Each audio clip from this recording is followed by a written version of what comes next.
আসসালামু আলাইকুম। ক্যামেরার সামনে উপস্থিত আমাদের একটি বোন, আমরা তার গল্প নিচ্ছি। আপনারা আশা করি ধৈর্য ধরে গল্পটি শেষ পর্যন্ত শুনবেন। আপু, আপনি কেমন আছেন? আলহামদুলিল্লাহ ভালো আছি। তো আপু, আপনার ব্যাপারে আমরা জানতে চাই, আপনার বয়স, আপনার নাম, ঠিকানা, আপনার পরিবারে কে কে আছে একটু বলবেন? আমার নাম পিঙ্কি, আমার হোম ডিস্ট্রিক্ট হচ্ছে বগুড়া। আর আমার ফ্যামিলিতে শুধু আমার মা বেঁচে আছে, বাবা মারা গেছে 1 বছর হলো। আর 4 বোন, 2 বোনের বিয়ে হয়ে গেছে, আর 1 বোন ছোট বোন আছে। আর আমার তো ডিভোর্স হয়ে গেছে। কেন ডিভোর্স হলো?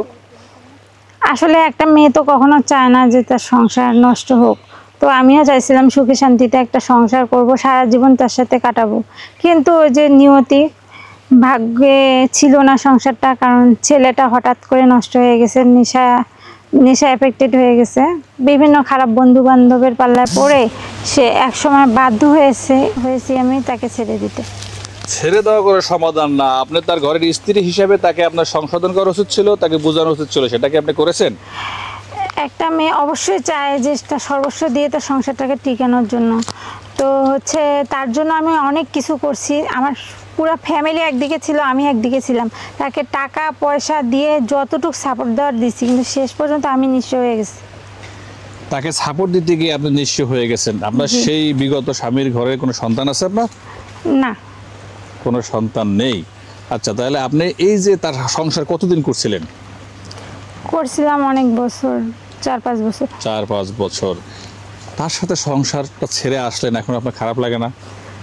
খারাপ তো লাগবেই, মানুষের তো একটা অতীত থাকে, অতীতটাকে মুছানো যায় না। তবে অতীত নিয়ে পড়ে থাকলে তো হবে না, বর্তমান নিয়ে কিছু ভাবার চিন্তা করতেছি। কারণ অনেক দিন তো একলা থাকলাম। আর আসলে একটা মেয়ে মানুষ যতই একা থাকতে চাক পারে না, সে যতই ভালোভাবে চলুক, তার ফ্যামিলির সাপোর্টও থাকে না, মানুষের সাপোর্টও থাকে না। আর বাইরে শত্রুর সাথে পারা যায় না, নিজের শত্রু মানে নিজস্ব যদি শত্রু থাকে, বাইরের শত্রুর সাথে পারা যায়, কিন্তু ফ্যামিলির শত্রুর সাথে পারা যায় না। নিজের ফ্যামিলিরাই তখন তাকে খারাপ চোখে দেখে, সে হাজার ভালোভাবে চলুক তাকে অনেক খারাপভাবে খারাপ বলে।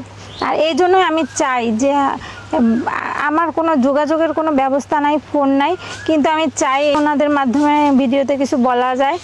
আমার সমস্যার কথাগুলো বা আমার দুঃখের কথাগুলো আমি তাদের সাথে শেয়ার করছি, যে আমার একজন লাইফ পার্টনার দরকার। যদি কেউ সেরকম থাকে যে আমার ভিডিওটা দেখে ভালো লাগে, অবশ্যই যোগাযোগ করবেন ভাইদের সাথে। দর্শক, স্ক্রিনে দেওয়া যে নাম্বারটি দেখছেন, এটি চ্যানেল কর্তৃপক্ষের নাম্বার। এই নাম্বার ইমেল এবং হোয়াটসঅ্যাপ আছে। সিম কলে কল দিয়ে কখনোই আমাদেরকে পাবেন না। যদি যোগাযোগ করতে চান, বন্ধুদের স্ক্রিনশটের ছবি তুলে পাঠিয়ে দিয়ে ভয়েস করে জানিয়ে রাখবেন। আমরা যখন সুযোগ পাবো তখন ফিরতি বয়সে যোগাযোগ করে নেব। সবাই ভালো থাকবেন। আল্লাহ হাফেজ।